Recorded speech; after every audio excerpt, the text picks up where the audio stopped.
Jay, in advance of today's hearing on Benghazi, Senator Lindsey Graham said, "I think the dam is about to break on Benghazi. We're going to find people asleep at the switch when it comes to the State Department, including Hillary Clinton."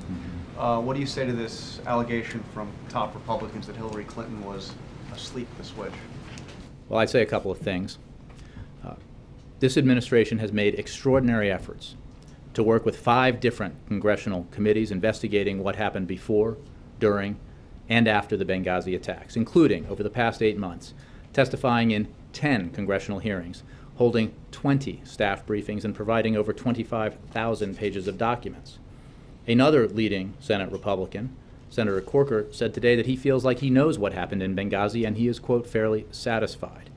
And as the New York Times reported this morning, much of what the witnesses were expected to raise in the hearings today has already been addressed both in hearings and in the Accountability Review Board report. I mean, this is a subject that has, from its beginning, been subject to attempts to politicize it by Republicans, when in fact what happened in Benghazi was a tragedy, and the president has been committed from day one to 2 things: making sure that those who are responsible for the deaths of 4 Americans are found and brought to justice, and that we do everything we need to do to ensure that this kind of attack cannot happen again.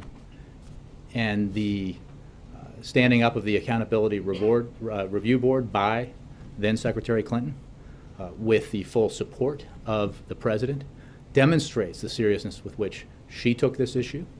That board, that review board, issued a report that was unsparing and highly critical in some areas, and was led by 2 highly respected, nonpartisan experts in the field of national security, Admiral Mullen and Ambassador Pickering.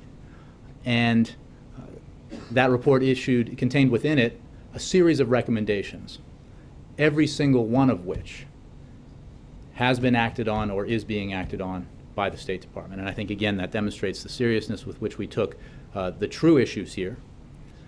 It also, given the remarkable level of cooperation that we've demonstrated with congressional committees and investigators thus far, demonstrates again that we're at a place where there are attempts to politicize this when that should not be the case. Why do you think they're going after Hillary Clinton? Well, I'm not sure that they are. I will note that in the report issued by the committee, Chairman Iss's committee, which was, again, deliberately excluded Democrats, was highly partisan. It included a main allegation within it that was described by the Washington Post fact checker this way, quote, "ISA has no basis or evidence to show that Clinton, then Secretary Clinton, had anything to do with this cable, any more than she personally approved a cable on proper email etiquette. The odds are extremely long that Secretary Clinton ever saw or approved this memo, giving us confidence that his inflammatory and reckless language qualifies as a whopper." That would be Chairman Iss's language. So the White House is confident that Hillary Clinton acted appropriately throughout this process? We are, and I think I would point you to the Accountability Review Board, and what I think I would point you to the report that they put out. I would point you to what the 2 heads of that board, Ambassador Pickering and Admiral Mullen, each highly praised by both sides of the aisle for their long, distinguished careers, put out in a statement this week, quote, "From the beginning of the ARB process, we had unfettered access to everyone and everything, including all the documentation we needed. Our marching orders were to get to the bottom of what happened, and that is what we did."